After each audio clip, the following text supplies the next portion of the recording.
ابھی social media کے اوپر ایک خبر چل رہی ہے کہ مکہ مکرمہ میں حضرت مولانا مکی حجازی دامت برکاتہ عالیہ کا انتقال ہو گیا اور ان کی نماز جنازہ ہوئی ہے۔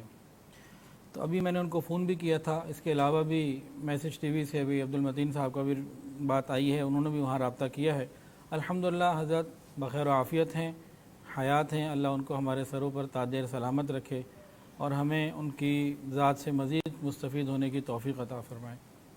جن کا انتقال ہوا ہے وہ بھی مدرس حرم ضرور ہیں، لیکن حضرت مولانا مکی حجازی صاحب دامت برکاتہ الحمدللہ بخیر و عافیت ہیں اور حیات ہیں۔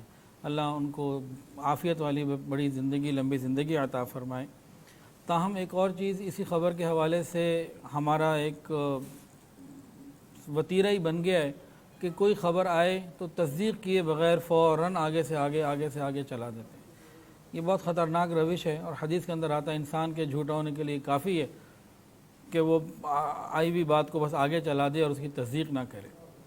تو محتاط رہنے کی ضرورت ہے اور تصدیق کرنے کی ضرورت ہے، اور سوشل میڈیا کے اوپر تو آج بہت زیادہ چیزوں کی تصدیق کرنے کی ضرورت ہے کہ بہت دفعہ میرے ساتھ بھی ہوا کہ کسی چیز کے بارے میں معلومات کی تو وہ معلوم یہ ہوتا ہے کہ جی حقیقت کچھ اور ہے، بات کچھ اور ہے۔ تو بہرحال حضرت مولانا مکی حجازی صاحب دامت برکاتہ العالیہ بخیر و عافیت ہیں، اللہ تعالیٰ ان کو شفا اور صحت اور عافیت کے ساتھ ہی رکھے اور بار بار ان سے ملاقات بھی ہمیں اللہ تعالیٰ عطا فرمائے۔ جزاک اللہ خیر۔